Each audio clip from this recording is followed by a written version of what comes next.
আমাদের দাবি স্পষ্ট যে আমাদের যে শিক্ষক নিয়োগের জন্য মাদ্রাসা সার্ভিস কমিশন বিজ্ঞপ্তি দিয়েছিল 19/6/2023-এ, সেই বিজ্ঞপ্তি অনুযায়ী আমরা ফর্ম ফিল আপ করেছিলাম এবং যতটা স্তর পেরানোর আমরা পেরিয়েছি।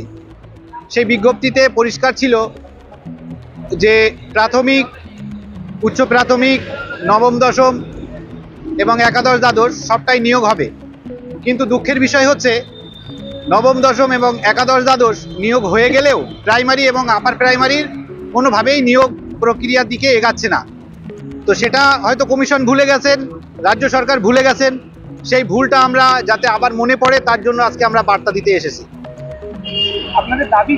আমাদের দাবি যত দ্রুত সম্ভব আমাদের প্রাইমারি এবং আপার প্রাইমারি নিয়োগ যেটা আটকে আছে, জাস্ট শুধু প্যানেলটা প্রকাশ করলেই হবে।